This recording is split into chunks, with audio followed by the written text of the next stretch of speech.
개인 투자자에게도 공평하게 제공되는 IR 정보, 노다지 IR 노트. 고정 댓글을 타고 오세요. 오늘은 울면 안 돼. 아, 갑자기 불현듯.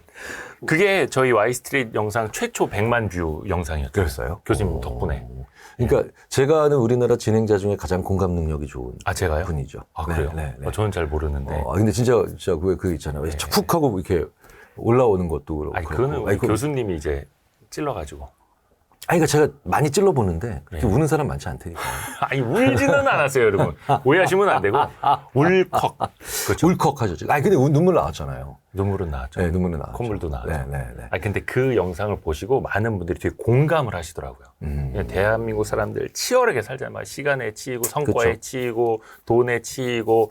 그러다 보니까 저희 와이스트릿 구독자분들도 그때 공감하면서 많이 늘어났던 것 같아요. 구독자 수도. 전, 그거 참 궁금한데, 교수님은 엄청난 그 일정에 되게, 뭐라 해야 되나, 좀 압박 받지 않으세요? 받죠. 네. 받죠. 그러니까 일정의 압박이라기보다는 일정이 그냥 많은데. 일정 정말 많으시죠. 회의도 바쁘신데. 많고, 강연도 많고, 세미나도 많고, 포럼도 많고, 이렇게 와이스트에 나오는 일도 이제 그렇죠. 종종 저희가 있으니까. 찾아주시고. 네네. 그래서 짜투리 시간을 잘 활용해요. 그 되게 교수님한테 짜투리 시간이 있어요? 차에 있는 시간, 뭐 지하철 타는 시간, KTX 타는 시간, 이런 것들을 네. 그 짜투리 시간에 항상 그래서 일정 점검을 해요. 머릿속에 이제 그려봐요. 그러니까 되게 재밌는 게 일정이 많다라고 생각을 하면은 되게 막 가슴이 답답해지잖아요. 어디 가야 되고 못 해야 되고. 근데 그 일정을 머릿속으로 딱 정리하고 난 다음에 내가 속으로 그 다음에 뭐 있고, 그 다음에 이거 있고, 이거 있고, 이거 있고 이렇게 말을 할 수 있게 되잖아요. 네. 그러면 좀 훨씬 괜찮아져요. 왜냐면 내가 조망을 하고 있는 거기 때문에. 답답한 이유는 한 단어로 돼 있기 때문에 요즘 너무 힘들다. 이게 뭐냐면 요즘 너무 바빠. 비슷한 거죠. 그러니까 한 문장으로밖에 표현을 못 하기 때문에 답답한 거예요. 네, 그런데 내일은 뭐 있고 오후에 또 뭐 있고 그다음에 저녁 때 뭐 있고 그 내일 모레는 또 이렇게 돼 있고 이렇게 돼 있고 이렇게 돼 있고 이렇게 머릿속으로 한번 그려볼 수 있잖아요. 네네네. 네, 그러면 우리가 이제 그런 걸 이제 뭐 어떤 연구자들은 멘탈 시뮬레이션이다. 아니면 뭐 그냥 뭐 멘탈 뭐 이미징이다. 뭐 이런 얘기들을 하는데 네. 그런 걸 조금 해보면 덜 불안해지고 덜 답답하죠. 근데 그런 걸 했는데도 너무 버겁다. 네네네. 이거는 확실히 좋은 시그널은 아니에요. 그때는 그럼 일정을 좀 쳐내거나 관리를 해야 되는 거고, 그냥 바쁘다. 너무 일이 많다가 아니라 일종의 관제탑처럼 조망할 수 스케줄이 있으면 좀 조망이 가능하다면. 그러니까 차가 많다라는 것과 차가 지금 176대가 있다. 주차장에. 네네. 이거는 다른 의미거든요. 관리 가능하다. 네. 그러면 왜 그러냐면 차가 176대야. 그럼 주차장 한 개는 얼마야? 200대. 네네. 뭐 이런 구체적인 사소해 보이지만 구체적인 대화가 가능해지기 때문에 그래서 왜 보세요. 이게 뭐냐면 내일 일정이 많다라고 생각하면 답답하지만 내일 일정이 오전에 뭐 그다음에 점심시간 거의 다 돼서 뭐 이른 오후에 뭐 이런 늦은 오후에 뭐 얼마라면 그럼 그걸 딱 합치면 9시간이네 총 토탈. 내가 9시간이나 뭔가 일정을 소화하고 얘기를 하고 회의를 하네. 네. 그러니까 9시간이라고 하는 조망이 되면 그러면 솔루션이 어떻게 나오냐? 솔루션이라기보다는 내 마음의 대응이 어떻게 나오냐면 그러니까 9시간이나 일을 하니까 1시간 정도 더 자자. 한 7시간에서 8시간 정도 더 자자. 제가 보통 6시간 자거든요. 6시간이나 7시간. 근데 이제 8시간 자자. 네, 이런 것들이 가능해요. 그럼 되게 재밌는 건 그날 가서 침대가 저기 있는데 굉장히 많은 사람들이 자기 전에 그 잠자기 전에 굉장히 쓸데없는 짓 많이 해요. 잠자기 전에 쓸데없는 짓이요? 그래서 핸드폰 보는 거? 뭐 그것도 그렇고 뭐 괜히 앞에서 누워서 뭐 게임도 하고 TV도 보고 이러면서 사람들이 나는 오늘 몇 시간 자야지라고 하는 생각을 거의 안 하고 그냥 잠자리에 드는데 그러니까 뭐 나도 모르게 그냥 막 새벽 1시, 2시에 이렇게 잠자리에 들어가는 경우들이 많아요. 근데 내가 오늘 9시간? 그럼 평상시에는 7시간 정도 일정이 있었는데 오늘 9시간이나 일정이 있네? 그럼 자연스럽게 또다시 수량적으로 그러니까 오늘은 1시간 정도 더 자서 8시간 자자. 자, 그럼 8시간을 잔다면 내일 아침에 7시에 일어나야 되니까 11시에는 자야 되겠네? 네, 그러면 10시 전부터는 잠잘 준비를 좀 해야 되겠네? 라고 하면서 훨씬 더 간결하게 침대에 들어가는 시간을 정할 수가 있어요. 약간 일종의 계획적으로. 네, 그렇죠. 근데 그런 거 잘 못하시는 분들 있잖아요. 그래서 그것도 계산을 해야 돼. 막 이렇게 또 피곤해 하시는 분들이. 되게 재밌는 건 근데 그걸 짜투리 시간에 하면 딱 맞아요. 미리. 네. 근데 제가 이제 농담으로 이런 얘기 많이 하거든요. 물론 어쩔 수 없이 그런 분들이 계시겠지만, 제가 비행기나, 네. 그 KTX에 타자마자 노트북 펼치는 분들, 네네네. 일 잘하는 분을 거의 본 적이 없다. 그래요? 왜냐면- 바빠 죽겠는데 막 일해야죠. 그러니까 막. 너무 바쁘면 하셔야죠. 당연히 하셔야죠. 근데 되게 재밌는 건 거기서 노트북 펼치고 이게 슬쩍슬쩍 보면 되게 급한 일을 하는 게 아니고요. 일상적으로 자기가 사무실에서 해야 되는 일 정도를 거기서 하신다. 네네네. 이건 문제가 있는 거예요. 그래요? 왜냐하면 KTX 되게 좁고요. 흔들리고요. 이런 공간에서는 거기에 맞는 일을 해야 돼요. 거기에 맞는. 거기에 맞는 일이라는 게 뭐냐면 아주 크게 막 뭘 펼쳐놓고 하는 일도 아니고 예. 많이 집중해야 되는 일도 아닌 그런 일들을 해야 돼요. 독서실에서는 뭐 해야 되겠어요? 독서실에서 일정 점검하면 안 되죠. 왜? 독서실에서는 집중할 수 있으니까. 그죠? 그렇죠. 예. 독서실에서 이렇게 막 스케줄러 보고 막 이렇게 하고 그렇죠. 있으면 안 그거 되죠. 진짜 시간 낭비죠. 그러니까 상황이라고 하는 것이 그거락에 맞는 상황들이 있거든요. 딱 집중하기 좋은 것, 아주 큰 집중은 좀 어렵지만 그래도 웬만큼 집중이 되는 것. 그런데 만약에 스케줄러 보는 거를 공항 대합실에서 하잖아요. 사람들 막 왔다 갔다 하는데, 네. 그러면 오히려 거기서 사고 터져요. 일정을 잘못 넣거나, 아니면 다른 날짜에 집어넣거나 이런 일이 될 수 있죠. 이야, 이게 어떤 일을 하더라도 그 상황과 장소에 맞는. 네. 그게 달리 있는 그러니까 거예요. 되게 복잡하고 어려운 것 같이 보이지만 그냥 한 문장만 생각해 보세요. 이 장소에선 뭘 하면 좋을까? 이것만 먼저 살짝 고민을 해보시면 이 장소, 이 시간엔 그렇죠. 뭘 하면 좋을까? 이런 상황에서는 어떤 일을 하는 게 제일 나을까? 그러면 이제 KTX 안에서는 저는 이제 약간 뒤로 의자를 젖히고 편안하게 이렇게 앉아서 뭘 하냐면 하지 못했던 문자와 카톡에 답장을 보내고 그리고 스케줄러 보고 정리하고 이런 것들을 쭉 해요. 심지어 부산 가는데 2시간 반이죠. 그렇죠. 그럼 한 달치 일정도 점검할 수 있어요. 우리 교수님이 원래 그 카톡 같은 거 한번 몰아서 보시잖아요. 그렇죠. 아시죠. 거의 실시간 대화가 안 되는 교수님. 난 분명 보내야 되는데 다음 달에 보시려나? 약간 그런 느낌인데. 그런 걸렸다. 시간에. 걸렸다. 네. 교수님이 KTX를 자주 타셔야 되는데. 그래야지 답장을 받을 수 있는. 제가 1년에 KTX를 2번만 탄다면 그러진 않죠. 그러면 제가 진짜 나쁜 사람인데. 근데 도저히 이제 다 답장을 못 해드리니까. 사실, 우리 이제는 요새는 뭘로 불리세요? 하도 불리시는 야라고 타이틀이 여러 가지 있어서 이대호 편집장이세요? 근데 여전히 편집장 기자 이제는 이대호 기자라고 부르시는 경우는 별로 없죠. 그러네요. 네네. 취재를 안 해가지고. 이제 MC 이대호 이렇게도 될 것 같고. 전문 MC가 돼야죠. 네네. 근데 우리 이대호 편집장님과 제 사이는 꽤 살갑게 대화를 이제 하는 그런 사이가 되거든요. 그런데 이제 오해하실 수 있죠. 그러면 이제 이 인간이 왜 내가 보낸 카톡을 이렇게 안 읽어? 그러니까 물리적으로 도저히 안 되는 경우들이 있으니까 답장을 다 못 드리는 경우가 있으니까 제가 요즘은 그래가지고 예전에 그 얘기 해드렸잖아요. 점 찍어 올려? 이러면서 점 찍어 올리라고. 그럼 위로 올라간다고. 최신으로 올라간다고. 제가 학생들한테 대학원생들한테 많이 그러거든요. 카톡 안 읽은 메시지 999. 그러니까 점 찍어 올려. 그럼 네가 더 위로 가고 그 점이 그래도 또 뒤로 밀렸는데 또 점에 그럼 하나 둘 세 개 그럼 되게 죄책감 느끼면서 바로 대답한단 말이야. 이렇게 알려주거든요. 제가 1년에 세봤어요. 한 50번 그러니까 50일에서 60일 정도 돼요. KTX나 SRT를 이용하는 횟수가. 혹시 코레일 다니세요?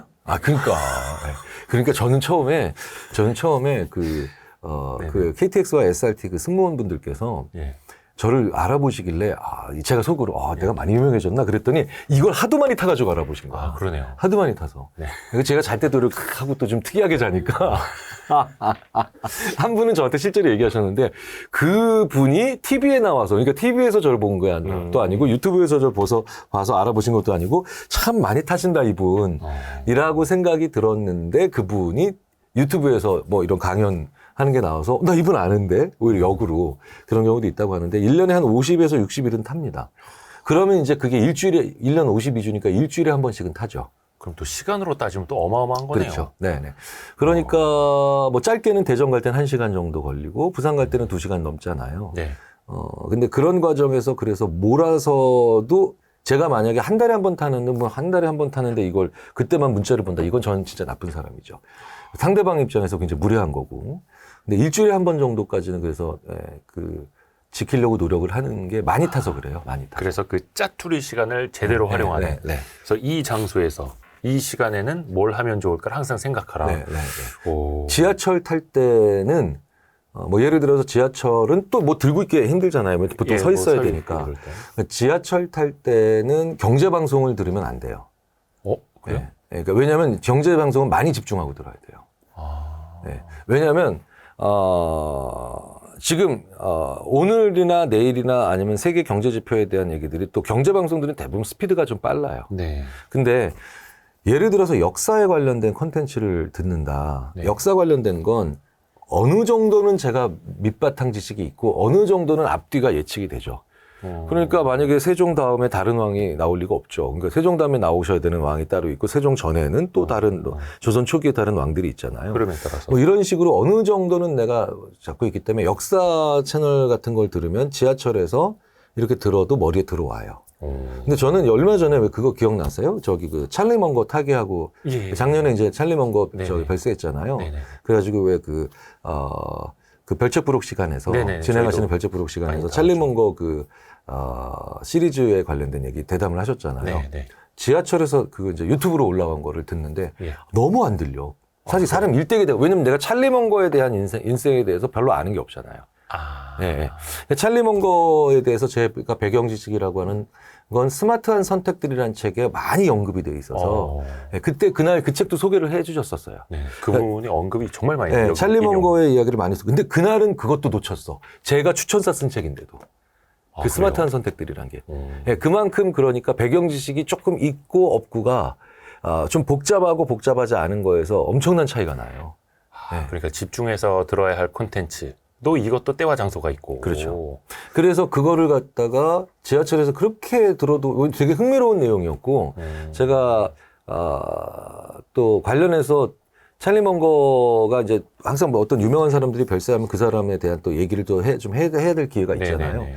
그래서 요청도 받아서 들으려 했더니 너무 집중이 안 되는데 되게 재밌는 건 지하철 타고 이제 수서역에서 SRT를 탁 타는 순간 그걸 또 1시간 넘는 분량을 들었어요. 머리 다 들어와. 예, 그때는 왜냐면 다른 사람이 말 시키진 않고 앞에 사람 슝슝 지나가는 건 아니니까. 오롯이 딱 들을 수 있으니까. 네네. 그러니까 실제로 저 같은 경우는 그러니까 똑같이 왜 실시간 방송을 봐도 이것도 컨텐츠별로 좀 달라지더라고요. 이걸 잘 모르잖아요. 네. 이걸 평상시에 너무 정리 안 해놓으면 아주 작은 스트레스들이 많이 와요. 그러니까 뭐냐면 왜 이렇게 안 들리지? 내가 요즘 번아웃이 왔나? 왜 이렇게 나 집중을 네, 못하지? 내가 집중을 왜 못하지? 내 이렇게 머리가 나쁘지? 막 이런. 그렇죠. 네. 이게 짜증 같은 것들이 많이 쌓이거든요. 네, 그러면 이제 그게 작은 스트레스들이 다 되는 거예요. 작은 스트레스들이. 뭔가 때와 장소를 맞추는 것 그 하나도 굉장히 중요한 일이었네요. 그러니까 사전에 그러니까 사전에 이런 거 있잖아요. 회의할 때도 이 회의를 어느 정도 할까라고 한마디만 서로 주고받고. 그러니까 오늘 회의는 몇 시 어느 정도로 할까? 30분 하시죠. 오늘은 중요한 안건이니까 오늘은 40분 정도 할까? 이런 것만 해도 사람들은 회의 끝나는 시간을 서로 예상하죠. 그럼 훨씬 더 스트레스가 예측력이 덜한 높아지는 거예요. 거예요. 네. 그래서 굉장히 많은 회의가 몇 시에 끝나는지를 모르니까. 그렇죠. 그렇죠. 정말 많은 사람들이 밑으로 앉아봐. 잠깐만 곧 끝나 막 이러고 있고, 그다음에 왜 안 끝나 짱 왕짜증 막 죄송합니다. 이러고 회의 있고. 중이어서. 그렇죠. 이러고 있는 거죠. 네. 그러니까 그 강연자들이 그래서 강연을 많이 하는데도 덜 지치는 거예요. 왠지 아세요? 끝내는 시간을 자기가 결정하거든요. 네. 더 들어봐. 앉아 있어봐. 그러면 이제 드디어 이제 그 듣는 사람들은 힘든 거죠. 그래서 강연자가 많이 해야 될 것 중에 하나가 오늘 제가 슬쩍 이렇게 단서를 줍니다. 의외로 꽤 많은 사람들이 오늘 강연이 몇 시까지인지를 모르고 들어온 분들이 많아요. 그렇죠. 네네네. 그래서 제가 이제 어떤 식으로 단서를 드리냐면, 자, 오늘 강연, 지금이 2시 30분인데요. 오늘 강연 4시까지 합니다. 이거 너무 좀 사무적이고, 좀, 뭐, 정보는 그쵸. 맞지만 좀 그렇잖아요. 건조하잖아요. 네네. 약간 이런 거예요. 요런 약물에 대한 실험이 있는데, 요런 약물에 대한 실험을 해보면요. 이 약물이 되게 특이한 게, 어느 정도 있으면 효과가 나오냐면요. 지금이 2시 30분이라고 쳤을 때, 네. 제 강의가 끝날 쯤 되는 4시 정도가 되면 이 약물의 효과가 나타납니다. 와. 이런 식으로 알려드리면 아주 자연스럽게 역시 예측 가능성을 높이죠. 강연의 달인. 와. 대박이네요. 네, 그러니까 그렇게 하는 게 뭐냐면 상대방을 좀 배려를 할 수도 있고 내가 언제 강의가 끝난다라는 것을 서로 좀 품격을 좀 지키면서 서로 알 수 있게 되죠. 또 유머러스하게. 네. 그래서 뭐 이런 것들도 청중들로 하여금 언제 끝나지? 아무리 재밌는 것도 언제 끝난지는 알고 싶어 하잖아요. 그렇죠? 굉장히 많은 사람들이 그 영화를 볼 때도 이 영화가 언제 끝나는지를 모르고 들어간 사람들과 알고 들어간 사람들이 좀 달라요. 그 영화를 볼 때도. 네. 그게 1시간 반짜리 러닝 타임인지 2시간 반짜리인지. 그렇죠. 알고 들어간 사람들이 훨씬 더 그러니까 예를 들어서 이 영화가 언제 끝나는지 잘 몰라요. 네네네. 네. 근데 이제 실제로 이런 실험이 있어요. 이 영화 꽤 긴데 언제 끝날지는 모른다. 근데 평균적인 영화보다는 조금 더 될 거다. 네네네. 라고 했더니 사람들이 갑자기 화장실을 막 가기 시작합니다. 영화가 시작됐는데도 불안한 거예요. 내가 중간에 화장실 가고 싶을까 봐. 예. 근데 이 영화는 2시간 15분 러닝타임입니다. 라고 하니까 사람들이 똑같이, 근데 그 상황도 2시간 15분이에요, 사실은. 예, 근데 2시간 15분 걸리는 영화입니다. 라고 했더니, 좀 꽤 걸리네요. 평균적인 영화보다는 한 15분 정도 더 하네요. 라고 하고 그냥 사람들은 앉아서 봅니다. 왜냐면 내가 2시간 15분 정도는 화장실을 안 갈 수 있다는 걸 알고 있으니까요. 야, 신기하다. 네. 그러니까 우리 사회, 우리가 일상을 살아가면서 예측 가능성을 높이는 걸 스스로 얼마든지 할 수 있어요. 아, 그러네요. 네, 스스로 얼마든지 할 수 있어요. 근데 그 예측 가능성에 따라서 사실 이게 스트레스가 되기도 하고 이 시간을 내가 조율할 수 있는 컨트롤 가능한 일이 돼버리기도 하고. 그래서 이것도 다른 거예요. 그래서 우리 어렸을 때 제일 고통스러웠던 순간 엄마가 막 혼내시고 난 다음에 너 이따가 아빠 오면 죽었어. 아니 왜 혼낼 걸 다 혼내고 또 이따 아빠 오면 죽었어라고 얘기하시죠. 근데 아빠 언제 올지 몰라. 네, 근데 이게 아빠가 언제 올지 모르니까 더 괴로운 거죠. 그래서 제가 빨리 혼났으면 좋겠는데. 제가 예전에 어머니한테 근데 몇 시에 오시는지 알려주시면 안 돼요? 딱 이랬다가 그때까지 나갔다.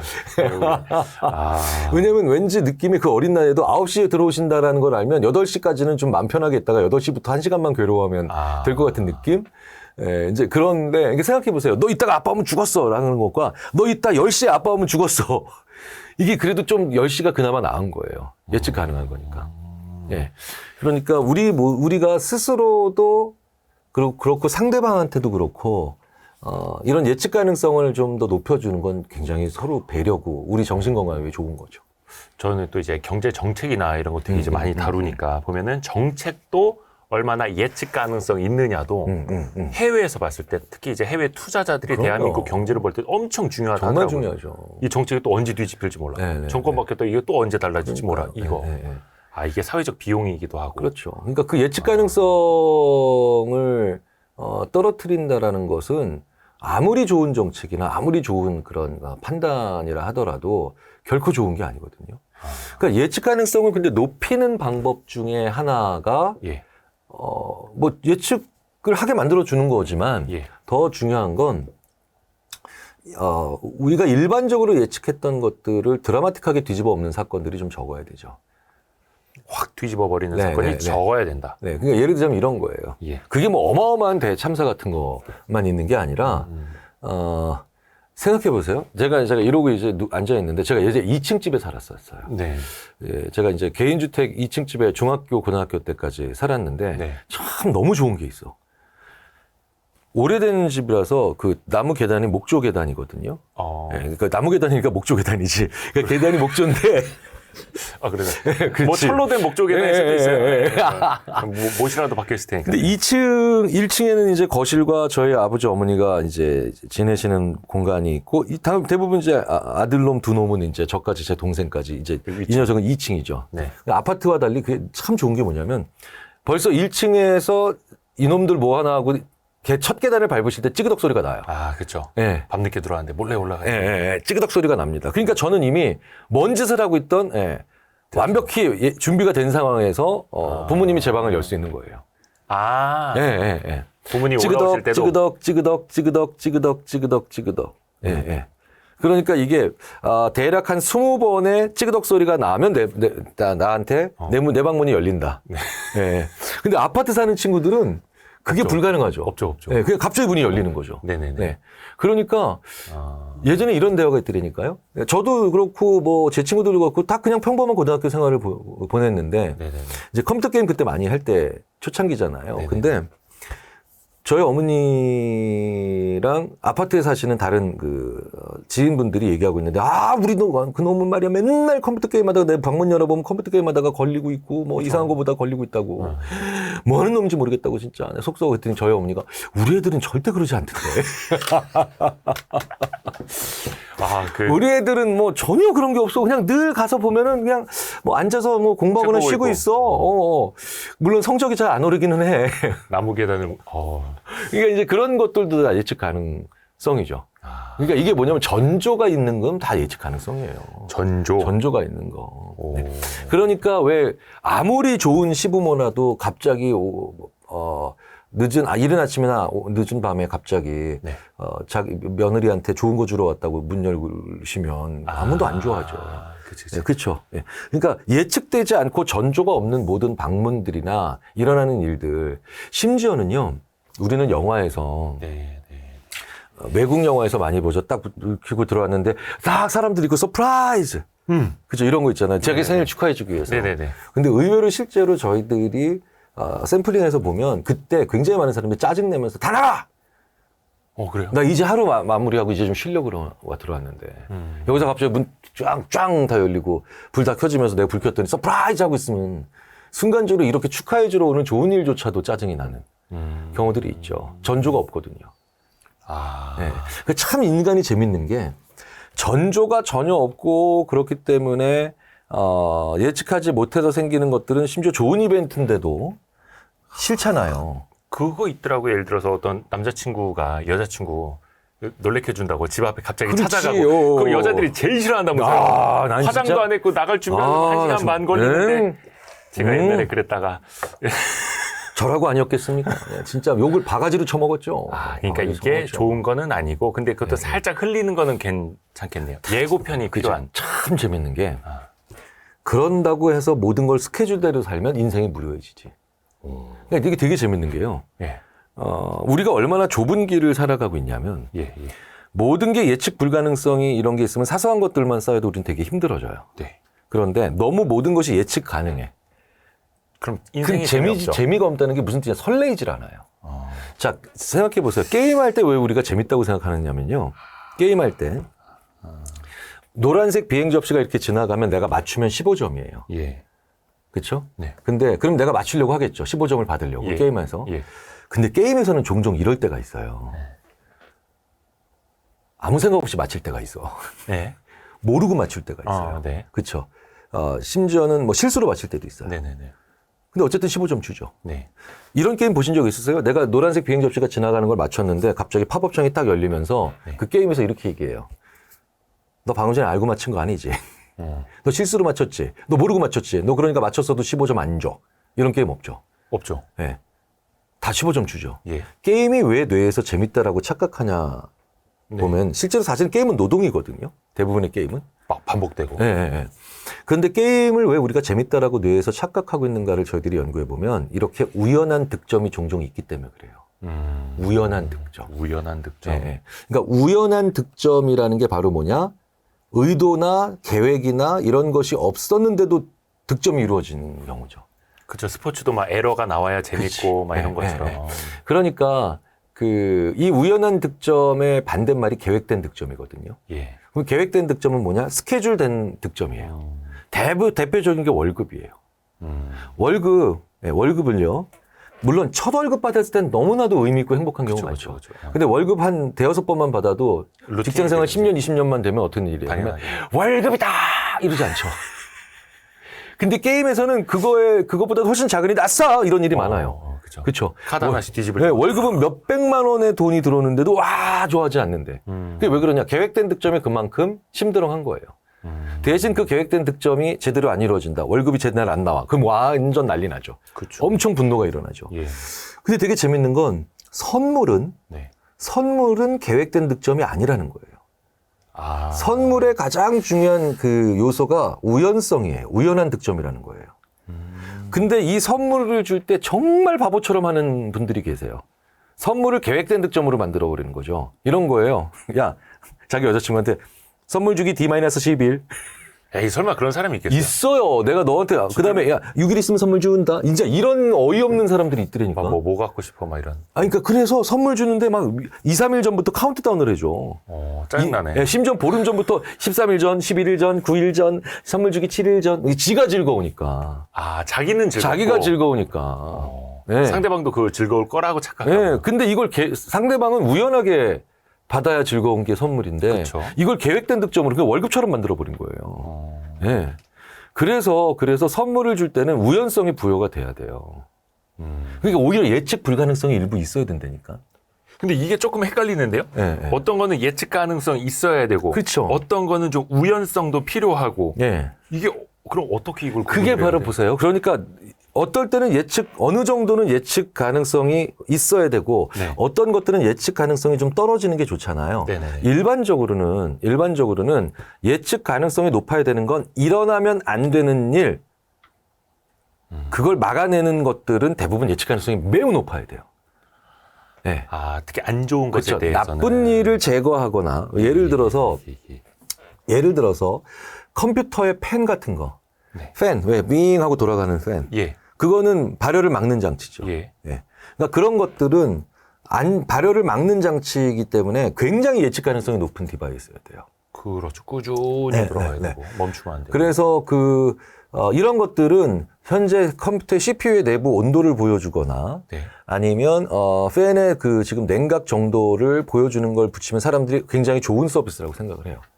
PC를 만들 때. 예. 근데 그런 PC들이 꽤 있어요. 요즘 보면. 그러니까 내부 속도를 보여줘서 60도 넘어가면 과열이야 뭐 이런 것들. 네. 그런데 아하. 다시 말씀드려서 좋은 거, 받으면 좋은 거. 예. 예. 그러니까 나쁜 걸 막아내 주는 것보다는 받으면 좋은 거, 즐거운 거, 예, 뭐 기쁜 것들 이런 것들은 좀 우연성이 강해야죠. 예, 우연성이 강해야죠.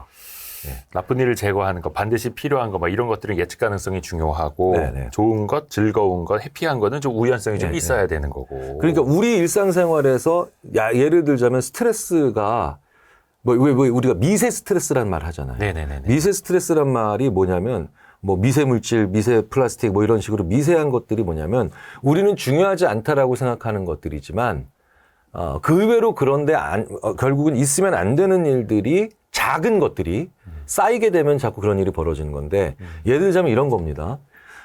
우리가 하고 네 하면 문 열죠. 네네네. 근데 네 하는데 벌써 문이 열려. 혹은 딱딱 했는데 똑똑 하면서 문이 열려. 네. 이거 사실 1, 2초 차이죠. 그렇죠? 네. 네. 근데 실제로 제가 한번 어떤 기업에서 사람들이 너무 스트레스가 요즘 높고 막 힘들고 심지어 퇴사자가 막 전 분기 대비 막 상승하고 이런 일이 벌어졌거든요. 네. 그 도대체 왜 이런 거야? 라고 해가지고 그 회사 대표님이 저한테 조금 그 회사 전체에 뭐가 이렇게 힘든 건가 물어봤어요. 네. 근데 이게 보니까 새로 오신 부사장님이 임원방부터 간부들 방에 들어갈 때 전부 다 문을 이러고 열어요. 이렇게. 똑똑하면서 버려는 습관이 있는 거야. 성격이 급한데. 그리고 난 놓고 했다 이거네요. 예. 근데 그 정도가 사람들한테 스트레스를 엄청 준 거예요. 그러니까 스트레스 받은 상태로 들어가는 그런 그 회의에서 임원들이 한 15명이 이번에 스트레스를 많이 받으니까 갑자기 전반적으로 전 직원들한테 다 골고루 하는 회의에서도 또 좋은 말이 안 나오는 거고. 그러니까 이런 식으로 일파만파가 이루어지는 경우들이 많아요. 그래서, 사실 똑똑하고 문을 여는 건, 하면 좋은 선물 같은 게 아니죠. 직장 상사의 방문 같은 경우는 그렇죠. 예, 지켜지지 않으면 안 되는 그런 나쁜 걸 막아내는 기능들이 대부분 가능한 그런 거죠. 그러니까 무례함을 혹은 불편함을 막아내는 그런 시간, 매너 이런 것들이 아주 사소한 거라고 해도 최고위급 리더들에 의해서 저질러지고 있지 않느냐. 이런 걸 한번 봐라. 라고 제가 그때 이제 저도 그러면서 그 이후로 다른 기업을 자문할 때도 설명을 드리거든요. 그러니까 실제로 제가 그래서 아닌지 그런지라고 해서 그 부사장님이 잠시 해외에 나가서 해외 법인을 돌아다니는 기간 동안에 사람들을 봤어요. 아예 진짜 구내식당에서 나오는 타액의 호르몬 양의 스트레스 분비물 자체가 달라. 오, 그래요? 예. 네. 그 보스 한 명 없는 그렇죠. 그 기간에. 그러니까 사실 부사장님이니까 사장님 바로 밑에 있는 네. 분인데 거의 실질적인 보스죠. 네, 네. 근데 그분이 물론 그렇다고 해서 다른 요인들도 있을 것 같잖아요. 네네. 그럼 실제로 그래서 심지어 실험 연구를 한번 해본 적도 있어요. 예. 부사장님이랑 똑같은 방식으로 문을 여는 다른 사람이. 예, 다른 사람을 한번 한 3일 동안 돌아다니게 한 거예요. 네. 근데 3일 정도 하고 그만뒀어요. 그분이 욕을 너무 세게 먹어가지고. 어떤 식으로 욕 먹었는지 아세요? 왜요? 어떤 전무님이 그분도 전무님이었는데 저희가 이제 협조를 해서 근데 그 전무님한테 악역을 한 일주일만 해달라 네네. 라고 했는데 그 전무님이 3일 만에 저한테 오셔가지고 아 교수님 너 더 이상 못하겠어요. 그랬더니 왜요? 그랬더니 친한 상무 하나가 갑자기 나한테 욕까지는 아닌데 자기랑 친한 상무니까 전무가 형 동생처럼 지내는 경우가 많잖아요.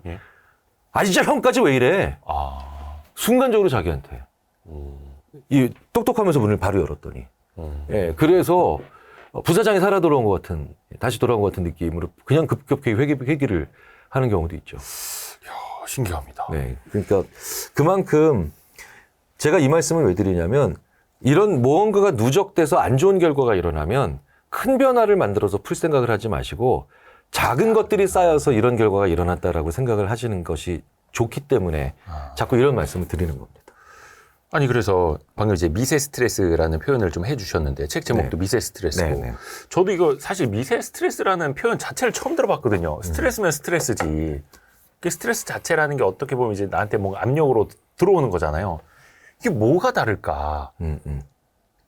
어떤 차이예요? 이 미세 스트레스라는 말을 다시 또 바꾸잖아요. 예. 바꾸면 작은 습관의 힘이 얼마나 무섭기도 하고 강력하기도 한가를 보여주는 거죠. 그러니까 뭐냐면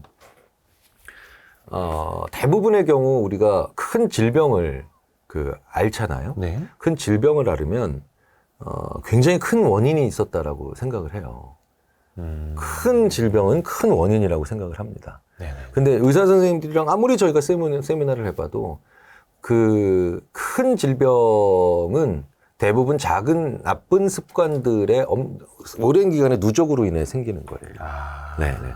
그러니까 왜 그거 있잖아요. 여기 이제 이건 커피가 아니고 티지만 여기에 이제 설탕 하나를 늘 넣어 먹는 습관은 임계점이 오기 전까지는 그 사람의 체내에 축적된 당분의 양에서 거의 영향을 안 미치다가 어느 날 갑자기 당뇨, 뭐 혹은 뭐 아니면 뭐 특정한 질병 이런 식으로 판정이 나오게 되죠. 네. 그러니까 마치 그 미세먼지가 오랜 시간 쌓이게 되면 폐에 안 좋은 것처럼. 네. 트레스홀드 역치 수준을 넘어서는 순간에 땅 하고 터지는 건데 그 전까지는 대부분 소리 소문 없죠. 왜냐면 우리 신체가 모든 영역에서 트레스홀드 즉 역치라는 걸 가지고 있는데 그거 전까지는 신호를 안 줘요. 그렇죠. 좀 줬으면 좋겠는데 그러면 우리 몸이 다 센서여야 돼요. 자, 밥을 먹을 때도 그렇죠. 밥을 먹을 때도 우리가 배고파라고 이제 구내식당에서 밥을 먹습니다. 첫 번째 숟가락, 두 번째 숟가락 이럴 때 우리 위가 계산하지 않아요. 지금 위가 지금 위에 지금 8%가 찼어. 두 번째 숟가락을 해서 11%가 찼고 14%가 찼어. 이렇게 얘기 안 하죠. 안 알려주죠. 예. 그냥 거의 느낌 없이 먹다가 어느 순간 딱 되면 배불러. 이게 트레스홀드를 넘어온 거예요. 트레스홀드를. 만약에 8%, 11%, 14% 위가 다 차가고 있다는 것까지도 뇌가 느낄 수 있도록 위가 정보를 주려면 그만큼 센서가 더 많이 필요하죠. 그럼 피곤하죠. 그죠? 피곤하죠. 피곤하죠. 고장도 더 잘 날걸요? 왜겠어요? 왜 비싼 자동차일수록 고장이 잘 나요? 정교한 센서가 많이 붙어 있기 때문이죠. 네. 그래서 고급차일수록 그런 자질구레한 고장이 많잖아요. 네. 경운기는 고장이 안 납니다. 돌아가기만 하면 되니까. 네, 돌돌하고 돌아가기만 하면 되니까. 그리고 왜 부속이 적은 자동차, 그러니까 소위 말하는 그런 센서가 많지 않은 자동차일수록 오히려 고장이 적죠. 잔고장이 없다. 잔고장이 없는 게 그런 얘기죠. 잔고장이 없다는 게 다시 말씀드려서 심플하다는 거예요. 디바이스 자체가. 네, 그러니까 우리 신체가 그런 것까지 모두 다 하면 오히려 고장이 잘 나니까 적절한 수준에서 타협한 게 바로 뭐냐? 대부분 그게 위든 우리의 뇌든 간이든 어디든 트레스홀드가 있는 거예요. 그 전까지는 거의 못 느껴요. 그러니까 이거는 목적 자체가 그렇게 될 수밖에 없는 목적이 있었던 거죠.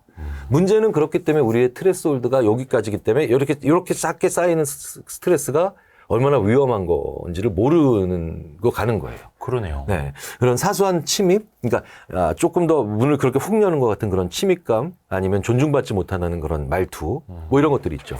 네. 그러니까 특히 이런 게 어디서 많이 일어나는 줄 아세요? 어디서요? 가깝고 친밀한 관계에서 더 많이 일어나요.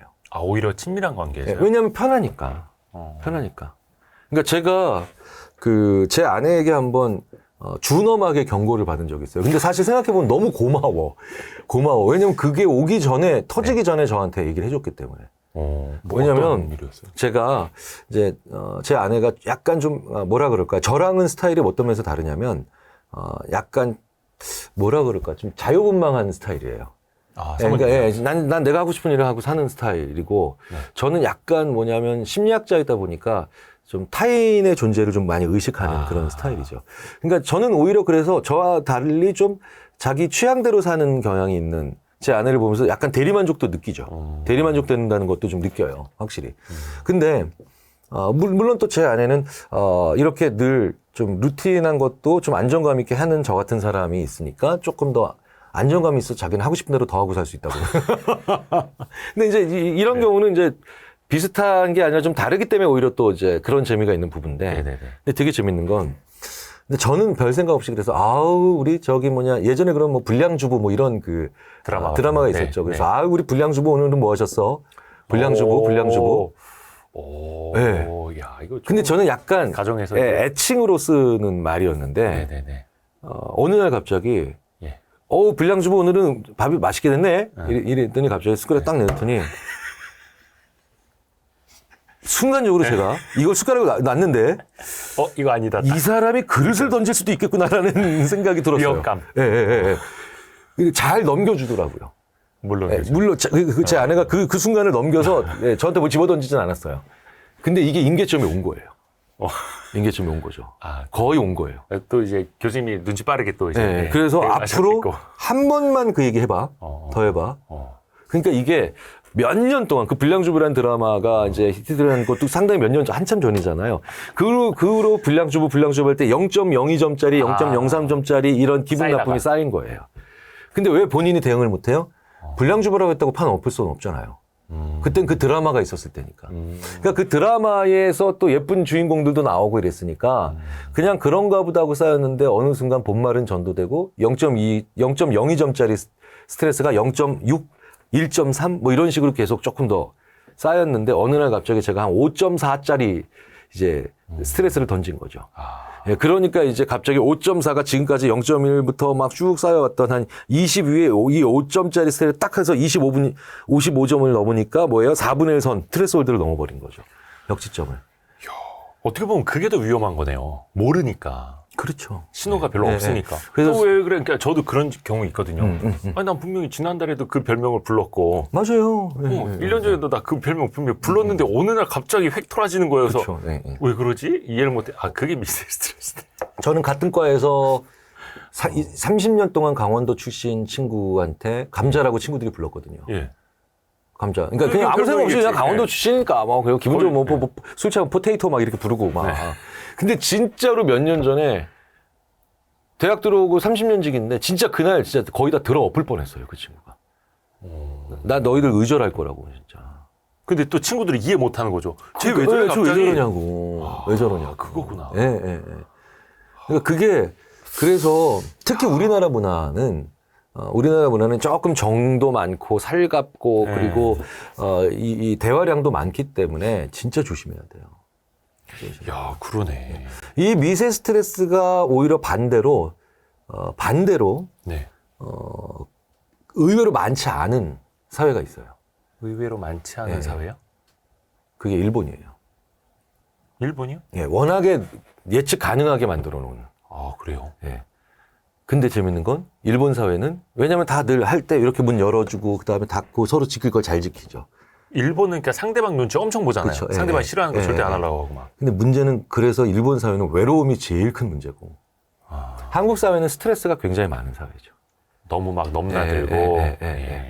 되게 재밌는 건 그래서 요즘 일본 연구자들과 막 이런 연구도 많이 해요. 보통 이제 왜 우리가 짠 거를 많이 먹을 때, 네네. 요게 뇌가 이제 스트레스를 많이 받을 때 짠 거를 많이 이제 좋아하게 만들거든요. 네. 근데 이제 외로움을 많이 느낄 땐 단 거를 좀 자꾸 좋아하게 만들어요. 예, 그래서, 새벽에 막 야식 배달 시켰는데 마라탕에 막 그다음에 딸기 주스 이건 얼마나 이제 최악이지 막 이거 스트레스 엄청 받고 외로운 사람이야. 단짠. 네. 아 이것도 약간 그런 데서 오는 게 있는 거예요? 네네. 이게 그것만 가지고 설명할 수는 없겠지만 기본적으로 평균적으로 보면 외로움이 단맛 그다음에 스트레스가 짠맛과 관이 연결이 돼 있어요. 내가 평상시보다 좀 짜게 먹는다. 예. 아 내가 좀 스트레스를 받는구나. 내가 왜 이렇게 평상시보다 이렇게 단 게 땡기지? 라고 하면은 뭐 그냥 신체적인 상태도 보셔야 되지만 약간은 그 외로움인가 뭐 이런 것도 한 번씩 되돌아볼 수 있는 좋은 그런 단서가 되죠. 뭔가 이제 자극적인 걸 나도 모르게 찾게 되고. 네.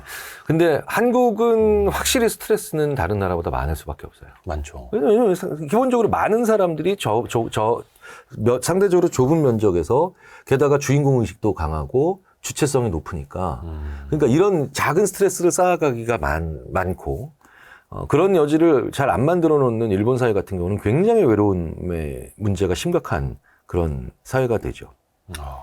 사실 한국 사람들은 외롭다보다는 심심하다가 더 많은지 외로움은 사실은 의외로 그렇게까지 한국 사회에서는 아직까지는 아주 심각한 문제는 아니라고 봅니다. 물론 문제가 되고 있는 영역들이나 분들은 존재하죠. 네. 외로운 분들은.